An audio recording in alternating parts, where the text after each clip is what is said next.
This episode is brought to you by Loom by Atlassian. Are you feeling stuck at work? Get your team unstuck with Loom video messaging and move work forward. Use Loom to simultaneously record both your screen and yourself to share a quick update, provide feedback, train a colleague, and everything in between.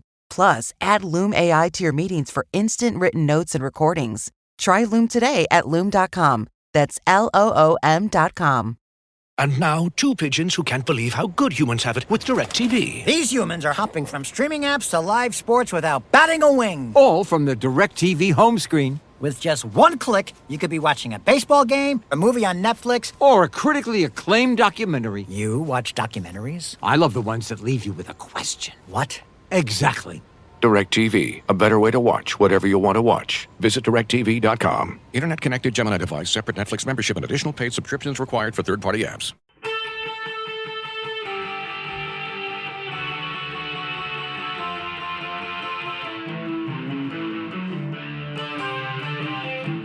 This is the Daily Blast from the New Republic, produced and presented by the DSR Network. I'm your host, Greg Sargent.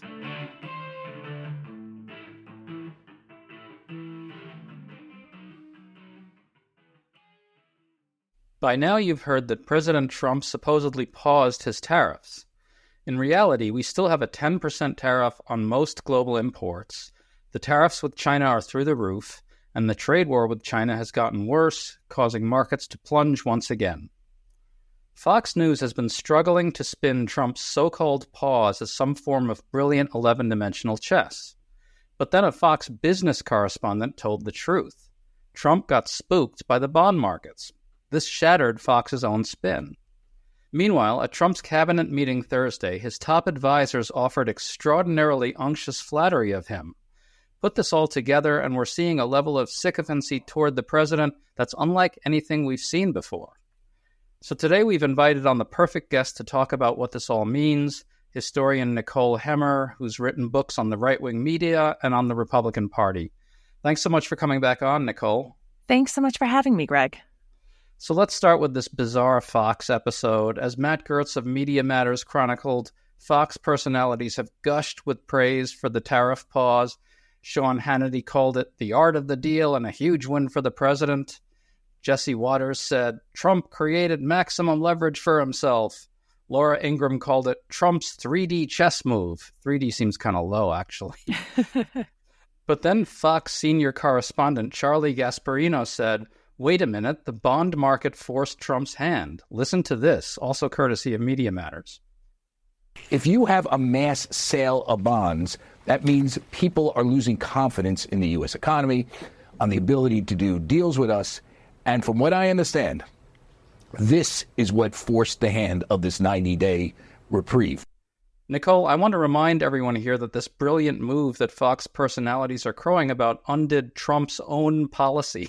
And by the way, only a little bit. The markets are down again as the magnitude of the trade war with China becomes clear. What do you make of all this? It is fascinating to see Fox move from state TV to outright North Korean television. I mean, at this point, they're just chasing whatever Trump does and trying to provide cover as much as possible. When the tariffs were in place, they were his manly tariffs. People were going to feel pain, but they were going to get better afterwards. And now that the tariffs have been changed, not removed, but changed, now it is this celebration of the art of the deal. And Gasparino, it will be interesting to see how often he is invited back on, or whether his message attenuates some, because as Fox has gotten more and more just running cover for Trump, the amount of dissent allowed on the network has really dropped. So we will see how they chase this ball of the tariffs and the economy in coming days. I want to ask you one question about this, because Fox has actually in recent months been somewhat willing here and there to kind of criticize the tariffs. The thing is, this was in the run-up to the actual announcement of them. You had people like Maria Bartiromo really warning Trump, don't do this. You had others on Fox warning, don't do this. It's going to be, really potentially very hard to manage and so forth. But now that they've done it, they can't really say that anymore. They've got to flip over to saying it's pure genius. It's such an interesting example of what happens when you are performing for an audience of one. When it's still a potential policy, you understand that Donald Trump is watching and you have an opportunity to potentially sway him one way or the other. He watches tons of Fox News and absorbs quite a lot from the network. But once a policy is in place, he has to be a genius. He has to have made the right decision because, again, he's still watching. And if you get out of line, then there will be retributions against the network. It's true. And by the way, I think we should point out that Fox, at least to some degree, kind of is aligned with the plutocratic wing of the Republican Party. So when Fox News people are saying to Trump through the TV, don't do this, what they're really saying is that major corporations are whispering in their ears that saying this is going to be a disaster for our business stuff. I mean, Fox has historically been kind of aligned with that plutocratic wing, right? Not that we need more oligarchs talking to Donald Trump, but there is certainly this very wealthy Wall Street Journalish part of the party. Makes a lot of sense. It's Rupert Murdoch's network. Rupert Murdoch owns the Wall Street Journal, that they would be pushing this message and that has been a fraught space in Republican politics over the past decade because tariffs are not on Rupert Murdoch's list of things he would like to see. So there is this pressure. And I think that's what makes the quick capitulation so interesting is because there are real differences. There is a live debate and all of the big money is lined up on the anti-tariff side of this debate. But you have Donald Trump on the pro-tariff side. And it is interesting to watch the intermediaries try to balance both what their bosses want and what their real boss, Donald Trump, wants. So the flattery of Trump isn't limited to Fox. I want to play some audio of Trump's cabinet meeting on Thursday in which his top people just kind of bubbled over and sucking up to him. First, here's Attorney General Pam Bondi. You were overwhelmingly elected by the biggest majority. The U.S. Americans want you to be president because of your agenda, and the courts are ruling that you have the authority to determine how the money of this country will be spent. And here's Small Business Administrator Kelly Loeffler. Mr. President, on behalf of America's manufacturers, I want to thank you for standing up to the Chinese Communist Party and fighting for our main streets, for our workers, and for those that make things in America. Nicole, I'm not sure I've heard this level of sycophancy toward a president before. Am I wrong? Has it ever been like this? We heard a little bit in the first Trump term, but I think that would be the only precedent for it. I mean, certainly cabinet members have praised the president that they serve under, but this level of just over the top, again, there are few examples better than North Korea for this type of we must flatter in the most extreme terms this president because that's what he responds to. And that's actually how you get into his good graces and stay in his good graces. And so this kind of flattery, it was one thing in the first term where it was something novel and it was one of those things where you're like, oh, people are sucking up to Trump. But I think combined with Trump's consolidation of executive power, the way that he is ruling as an authoritarian, that actually casts this flattery in a different light because it is combined with this unprecedented use of executive power. You've been tracking right-wing media for a long time. You wrote a good book about it called Messengers of the Right. Maybe we've seen something like this a little bit before with George W. Bush after September 11th and during the beginning of the Iraq War. But like you say, I don't think it gets there. I think we're seeing something different now. More broadly, what's happened here? Are there structural reasons for this change that you can identify?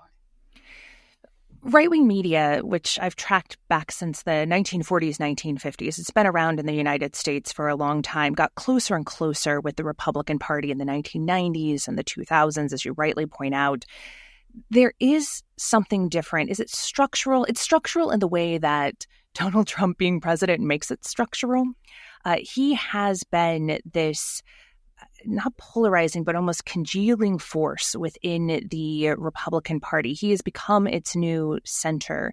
And for ideological media that were trying to pursue a certain set of policies, a certain worldview that he doesn't quite match, what it has done is it has functionally transformed a place like Fox News from an organ of right-wing politics into an organ of Trumpian politics. And those might seem the same, but they're actually different because one is a set of policy preferences and one is a cult of personality.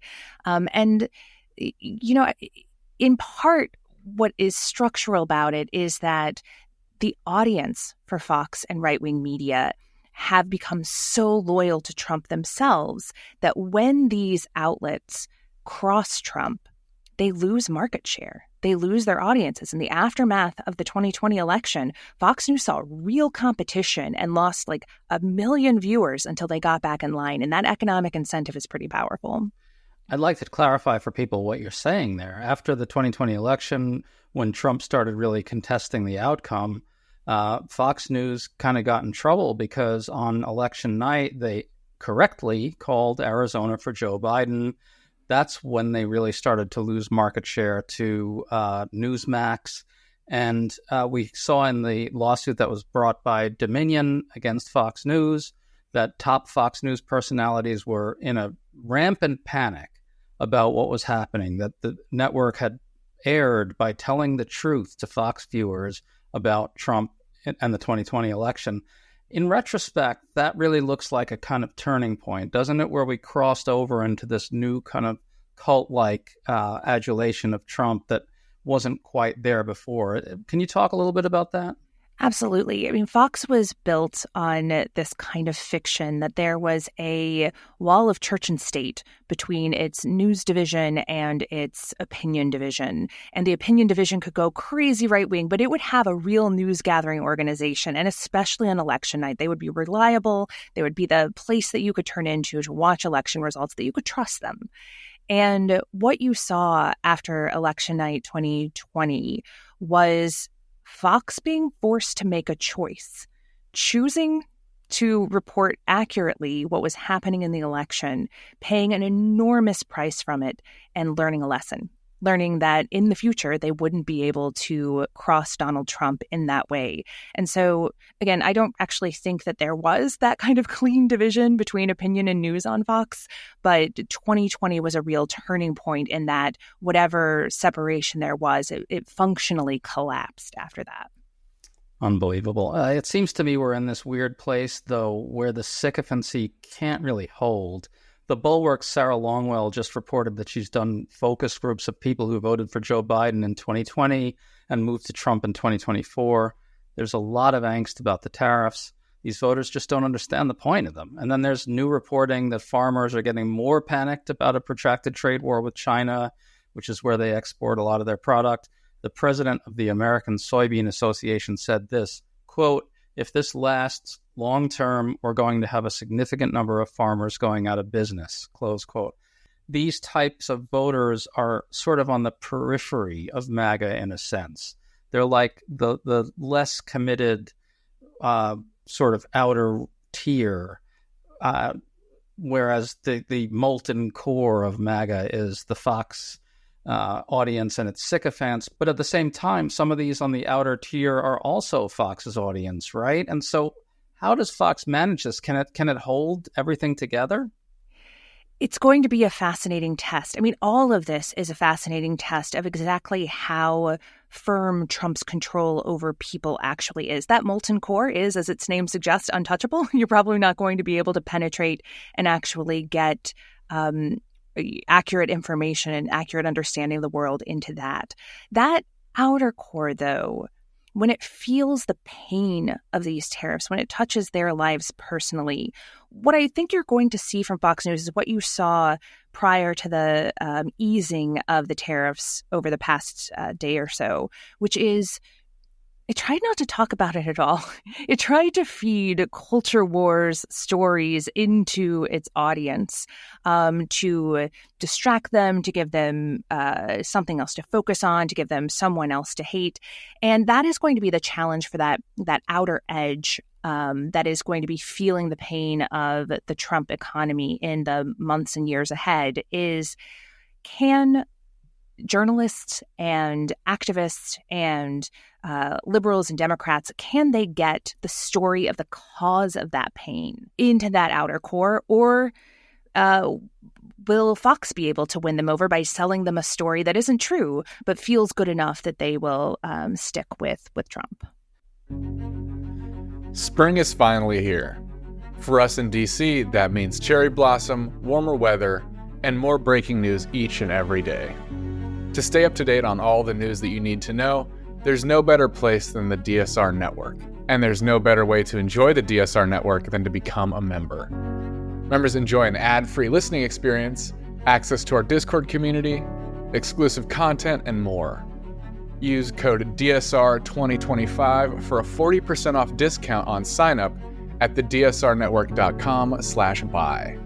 That's code DSR2025 at thedsrnetwork.com/buy. Thank you, and enjoy the show.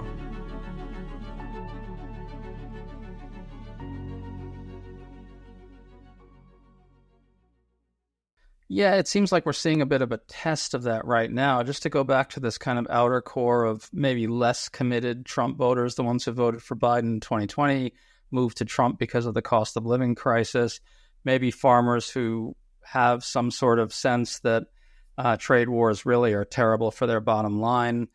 When we look at people like Sean Hannity and Laura Ingraham and Jesse Waters, they're essentially instructing these people to think Trump is brilliantly in command of everything. He's entirely infallible at all times without fail.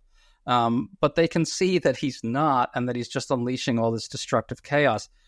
What happens with Fox News? Does it have to speak to those people, or can it just revert only to speaking to the molten core?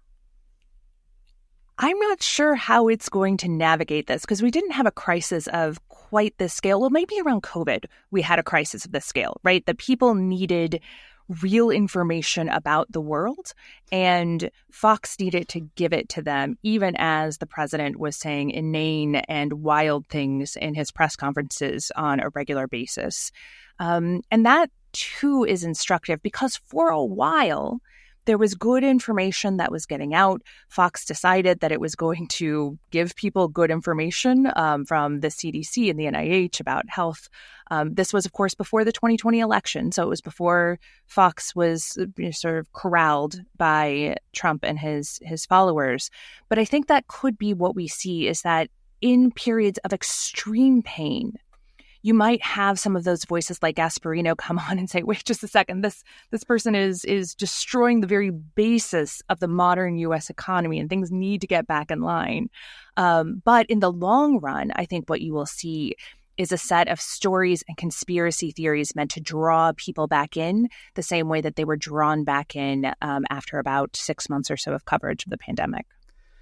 It's fascinating. I want to try to get at this deeper tension as well. As I think you've been saying, what's happened to Fox News reflects fundamental changes in what's happened with the Republican base.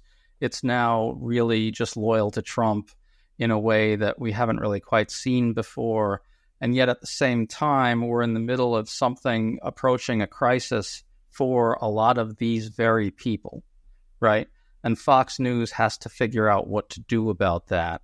And I think, Nicole, it's going to get worse, right? So as far as we can tell, unless Trump brilliantly does some new thing, which will, of course, be hailed in North Korea propaganda-like terms, we're looking at, real inflationary effects, really serious turmoil in the trade war with China, potentially Trump decides to bring back some of the other tariffs as well if Canada pisses him off in some way.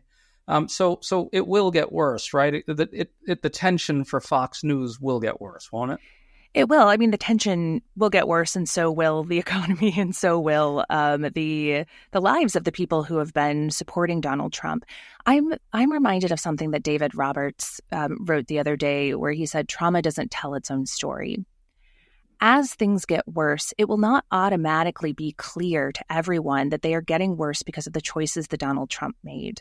And the people on Fox News and throughout right-wing media are going to be pushing another story. We heard a preview of this as the stock market was tanking over the last few weeks, which is they said, okay, there's a little bit of pain, but there is something beautiful on the other side. Or, yes, there's pain now, but this pain was caused by the Democrats and their spending policies, or this pain was caused by immigrants who are taking your jobs, or they'll just distract with the invasion of Canada and Greenland.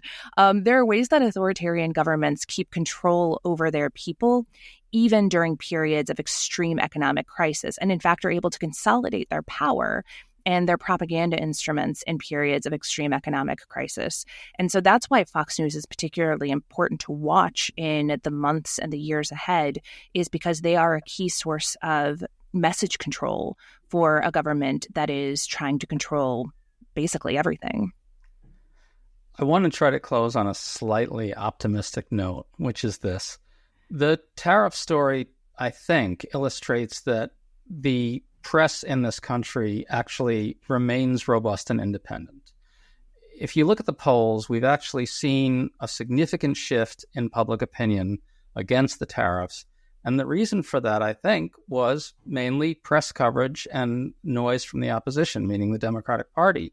It just looks to me like the press actually did a decent job of informing the voters of what tariffs really are, that they're actually a tax. They're not other countries paying tribute to Donald Trump's greatness or whatever.